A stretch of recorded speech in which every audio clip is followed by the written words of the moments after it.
Welcome back to Good Morning Tobago on Tobago Updates. Viewers, now we are moving straight on into our second discussion for today, and that is with Sergeant Joseph Jordon of the TTPS. Now, before good morning and welcome to you. Good morning to you. Good morning, Trinidad and Tobago. Thanks for having me. Great. Now, before the break, we were talking with the newly elected chairman of the Tobago Division of the Tobago Chamber of Industry and Commerce, which is Mr. Curtis Williams. And he raised the concern that crime is an issue for the business community. So, Mr. Jordon, Sergeant Jordon, can you give us an update as to what's been happening in terms of crime that have been affecting the business community? Because we have been getting some reports that there are several break-ins happening amongst businesses and so on. And of course, we know the impact that can have on business in general. All right, certainly. Well, crime is our business, and as relates to our records so far, our SRCs, or serious reported crimes, have decreased as compared to last year. However, there are instances of some, for example, like house break-ins and shop break-ins that still seems to be still being challenging. However, what we would advise or continue to advise is that sometimes, as relates to business and even homes, they need to upgrade on their security around their homes and businesses. The installation of CCTV cameras, dogs, proper fencing, burglar proof. Unfortunately, in Tobago, we are accustomed to leaving our house door open. Yes. As much as people may think times has changed, we are still somewhat carefree, and we are accustomed to leaving your door sometimes wide open, and you're in home. Sometimes you may even tell somebody, well, go in my kitchen and pick up so and so. But we have to be careful that time has not been the best of times, and we need to be more vigilant in what we are doing. So as it relates to the business community, right, we intend to continue to engage them and to ensure that we come up with the best methods in preventing crime, because what we want to be is proactive. And this is where we would have various meetings with the community, the business personnel as well as community personnel. And this is where, for example, our town meetings comes into place.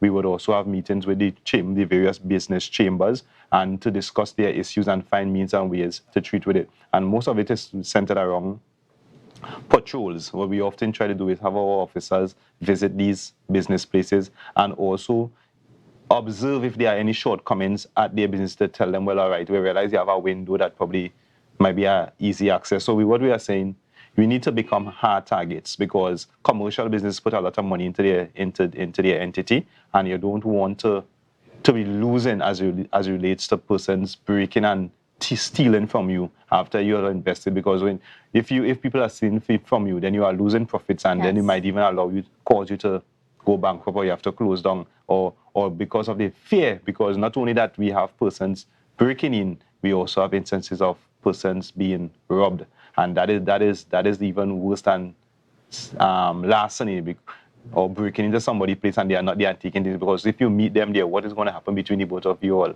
right? So we want to just encourage business personnel, if you have challenges, of course you can come to the police. We don't have to wait until something happen at your business place. Come to us, let us discuss a way forward, let us see what we can do. And our officers as well, because we have something that we have been doing for a number of years. We are having our officers go out and interact with the business personnel to find out what is going on and advise them accordingly, and to foster that relationship. For example, in the Scarborough Station District, we have Inspector Prince, who is doing a great job in having that interaction with the business personnel as well as community persons, to develop strategies and to ensure that we can keep Tobago safe. Now, you also mentioned that CCTV cameras are important, especially for businesses. Can you expand a little bit more as to, how that is helpful in terms of catching perpetrators and so on? All right. Now, CCTV cameras or systems are something that is pretty much widely used. However, we have some negatives of it. A lot of people we have instances where people have dummy cameras. They are just a figure, it records nothing. There are cameras or systems that are set up that would only view, they will not record. There are systems that may be malfunctioning. We also encounter the problem where persons may have footage and a crime might have occurred, but they don't want to give to the police. And I mean, that has to do with trust and all these, the trust with the police and this sort of stuff. But what we would want to encourage people that if you are installing a CCTV system, ensure that you install a high quality one that will give you the best resolution. And that in itself is also a proactive approach, because if they want to be bandits, comes around your property and they see cameras, it will deter them from committing the crime. However, if they do commit the crime, at least if the footage is captured, the police can use it and to bring the perpetrator to justice. Also, when putting up these systems, especially around businesses and homes, try and get a 360 approach. Yes. Because you may have in the front of your house, but something's going on in the back and there is no camera to capture. Always beware of the blind spots. Right, where the blind spots. Well, I mean, they often say they would have blind spots, but as much as possible, reduce those blind spots so that you can get the best view, and that will help in catching people who may have committed crimes on your property. So, or even next door. Right, and yeah, my advice, quite frankly, that is so accurate. You may be able to assist somebody next door. As it relates to CCTV cameras, from a national perspective, the government, we have a number of cameras around the country. I mean, so those are some of the avenues that we have. Are they working in Tobago? Most of them are working, so as much as possible. I mean, they have technical issues, difficulties from time to time, but generally we have good coverage in Tobago, and we are trying our best to maintain them so that when these offenses or incidents, because it's not only a crime, but for example, a road traffic accident, there can be footage that can be pulled so that we can assist in our investigations. Now, last week we had the murder of Mr. Daniel Thomas in Signal Hill, and the new ACP, Collis Hazel, issued a call and gave him 48 hours to turn himself in. Has there been any advancement in that case? All right, as you relates to that, well, first let me extend condolences to the Thomas family as relates to that unfortunate incident in Signal Hill. As relates to the investigation, yesterday our ACP has issued that call. At this point in time, I cannot see if the person has turned in themselves. However, the information that I have received that the matter is being investigated, they have some good information. It's at a sensitive state, so I wouldn't want to say too much on it. But as with every offense, and especially every murder, we try our best to solve it. So I assure the public the matter will be solved, and the person will be brought to justice. So is the heat being turned up to make his life miserable? Yeah, well, certainly we are doing all that we need to do. We are doing extra to ensure that this person or persons are brought to justice. All right, great. Now, moving on, last week, Friday, we had the incidents of bomb scares across the country, I should say. Yeah. All the schools, well, not all the schools, but quite a number of schools within the country received these emails talking about a bomb being on the school compound. What can you share with us in terms as to how the police were able to handle this situation? All right, so that incident on Friday was rather unfortunate, mischievous. Well, thank God we didn't have any explosion going off anywhere. We are investigating it. We are using the necessary technology. We are using our cybercrime unit, and we are getting to that point. Instances like that has brought, or some of the areas that we have to look at is basically threats. All right, and if I may look at some of our laws, all right, so our offenses against person, chapter 1108, that looks at that in particular section 10, we looked at threatening letters to murder. Right, this is one of the laws that we more than likely in investigating in this matter we may allude to that, and I am praying and hoping that we can bring these perpetrators to justice so they can feel the brunt of the law. And Upon conviction, you will be sentenced to 7 years in prison if that is the case. We have other aspects of threats that may come out of similar incidents like what would have happened on Friday, but these are under the Summary Offences Act. And those fines are a little more trivial. So, for example, if somebody who might have had some annoying language, insulting language, and they are brought to justice, you may be just fined $200 or 1 month imprisonment. But nevertheless, it is a conviction, and we are hoping that persons desist from committing these sort of behavior, because that incident on Friday totally disrupted our young persons, and it has made it very difficult for us in Tobago as well as Trinidad to police, because our resources are limited, and and resources has to be stressed to the maximum to ensure the safety. So the police were involved, the fire service, and all the other entities. I mean, even the education system, because you have to make a decision whether you're going to close school, what you're going to do, and that was on Friday. Come today, some persons might be nervous to go to school, it might be challenging. So we ask persons to desist from those kind of behaviors. And in the interim, we are going to continue to do our best to bring these persons or person to justice, so that we cannot, you do not embarrass and distress the country in that manner. It's not fair to persons. I mean, I might be wrong, but I mean, is this the first time that such an incident has happened on a national scale? From my recollection, yes. I mean, we all went to school from time to time. Yes, from time to time. We had some kind of bump scare, but from my recollection, I've never had it on this scale, because from my reports in Tobago, all of the secondary schools in Tobago received threats except Bishop's High School. So it means that it was almost like a nationwide effect, along with a number of schools in Trinidad. So this sinister plan was well orchestrated to disrupt the entire secondary school system for whatever reason. And these are sort of behaviors that should be looked down upon, and persons should really be brought to face the brunt of the law when these sort of foolish acts are committed. What happens if you discover that the perpetrator might have been a student themselves? Because, I mean, when I was a student in high school, some of our schoolmates did, they might use the payphone to call it. It was a thing, In that case, if we did discover that the perpetrator was a student, what action can be taken against them? Right. Well, these are offenses. One must be reminded, not because you may be a child, you are exempted from prosecution or from the law. I mean, there are limitations as to how far you would go and how you would treat with it. However, these offenses does not exempt children from being brought to a court of law.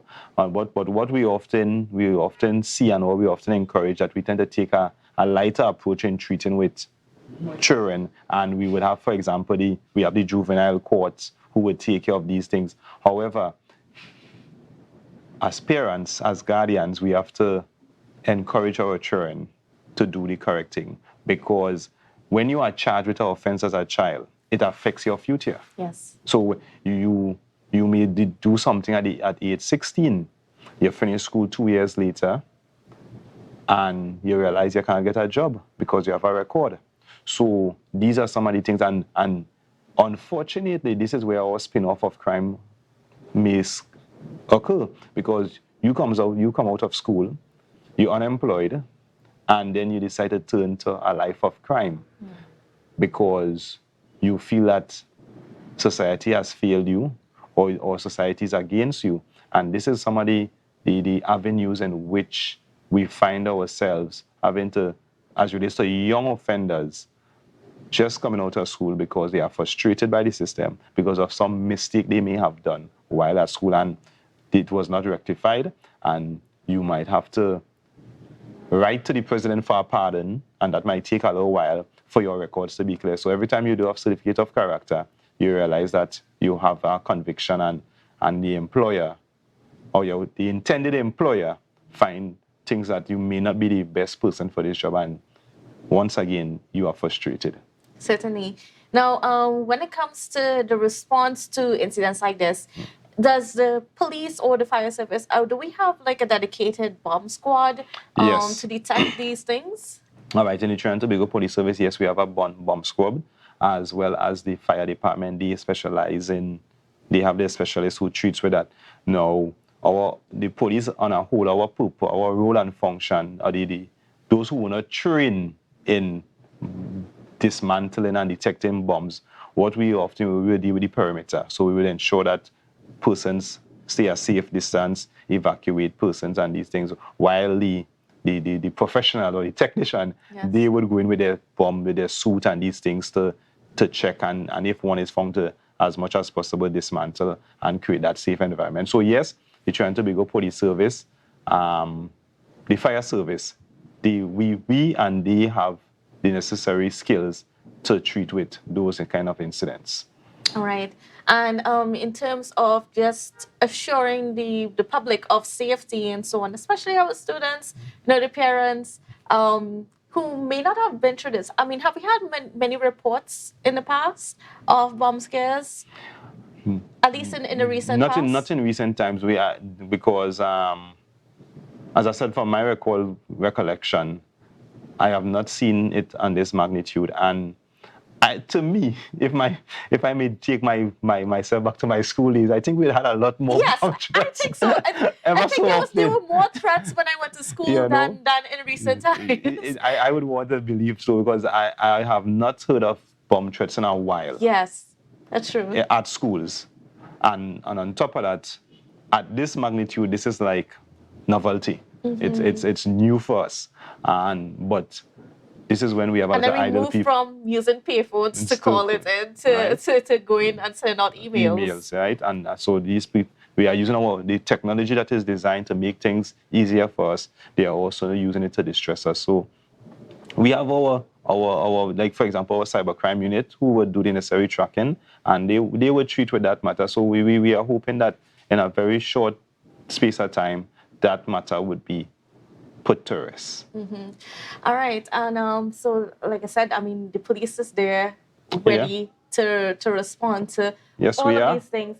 Were there any negative fallouts as a result of that response? Because, of course, I mean, 8 secondary schools got the call, which meant that quite a large number of your team would have gone out. Yeah. So on that day, we would have had, I wouldn't say that negative fallout as relates to the, because that is part of our role and function. But what we would want at the end of the day is that we don't have any casualties or anybody being injured. Right. So responding to a call out that it is paramount to us, and we would have done that. And thus far, nothing as it relates to a bomb was discovered. But we would still encourage persons to be safe, be vigilant. Students, principals, guidance officers, we just need to be very vigilant on our school compound. And if there's any strange-looking packages on your compound, please notify the police and the fire service and let the relevant person check it out. Let us not take it for granted, because yes, that incident might have happened Friday, but we do not know what would happen, what might have transpired over the weekend and today. So vigilance, being careful and take the necessary precaution at this point in time. And perhaps it's about time that schools sort of practice, what to do the drills. Well, right, because I think we're supposed to have OSHA personnel, officers at school, so you need to practice, as you say, your emergency drill. You're supposed to have a mustard point. Points. So all these things are to be put in place and to ensure that they are effective and persons understand that when called upon what to do, because you don't want a situation where you actually have something serious and persons are not taking it in a serious manner, and you would want them to comply with the safety precautions in for example, in evacuating a building, and there's a lot of chaos and who ignoring it. These practices need to be put in place, and as you said, schools probably need to have that in train at this point in time, considering what would have happened on last Friday. Mm-hmm. And then, right now we have a new ACP in charge, Mr. Carlos Hazel, Yeah. and we certainly welcome him as a son of the soil, as Certainly. somebody who understands and knows the Tobago situation intimately. What's it been like having him on board? All right. So since he has arrived, returned home. Let me use the word Yes, return return home. home. All right. I mean, the people of Tobago, most persons are quite familiar with his style. Working with him is very interesting. He is one that is definitely for the police. As we all know, he's involved heavily with the community. I mean, the Roxborough Police Youth Club. So he is one that is deep-seated within the culture of Tobago and understand the customs and beliefs of our island. So we continue to have persons in Tobago who cares for the island, and by extension, whatever knowledge and skill they would have garnered over the years, they are now going to dispel it for the betterment of the Tobago Division and by extension, the Trinidad and Tobago Police Service. So welcome, Mr. Hazel, and I know that you will do your best because it's the best we expect. Now, you guys have some community meetings coming up. Can you tell us when and where these community meetings are? And why is it so important that the public come and be a part of that? All right. At this point in time, I'm not very clear on the specific dates, but what we are doing, where we continue to have our outreach programs, community meetings in the various villages in Tobago, or station districts, as we would say. We will be having at least we'll be having at least 2 per month across the island. They are usually advertised. So when these meetings are held, we encourage people to come out to air their views, because sometimes there are things that are happening within communities that may not be familiar, or with the police may not be familiar with. And at this point in time, this is where we want people to come and share their view. Sometimes it's not only crime, might be an issue on lighting, might be an issue on water. So when you come out into these community meetings, your views are aired, and we are better able to treat with the issues, because what we had to look at also, it is a collaboration of persons in those meetings. Yes. All right. So you might have somebody from the police, the police service. You might have somebody from the village council. You might have a fire person. You have somebody from theatre. And when these minds meet, they may come up with solutions, and we can have discussions that we can be able to rectify or address some of the shortcomings within our community. Because this is how we tend to reduce crime. If we deal with our social issues, then most likely our criminal issues are less likely. So we basically look at that proactive approach, and that is where community policing comes into play. We identify the problems, whether it be social or criminal, and rectify it so that it does not escalate into something serious and destroy or disrupts a community. So the proactive approach is truly one of the means in which policing will continue to go and has been going, so that it is not pleasing, I would say, to look forward to a murder, because that's a loss of a life, it disrupts a family, and then you have to investigate that. And Yes. At the end of the day, it is a negative outlook on Trinidad and Tobago. So one murder is too much. One murder too much. Right. And especially at these meetings, it is important that people come out, because, they have us citizens actually have the information police need. Yes, certainly. So it is all about communication. We have to foster that relationship. A lot of people may have issue. I mean, we often say they don't trust the police, but the police come from the society. It comes from the community. We are not special beings. We are human beings, and information must be shared. We are not going to say that there may not be a few bad apples, but I will not say that the entire Trinidad and Tobago Police Service cannot be trusted. That would be chaotic, and that therefore there is no rule of law if that is the case. So there must be persons that you can trust. And as it relates to information, we often, ever so often, we identify the 555, we identify the 800 tips in which information can be shared in a very secure manner. And in particular, those 2 entities has been quite successful. And as it relates to person safety and giving the information that can bring persons or the suspects and defendants to the courts. All right, thank you so much, Sergeant Jordon. And viewers, remember, if you see something, say something. let's try to, make sure that we keep Tobago safe. Yes, definitely. So thank you for having me. We look forward to a safe week.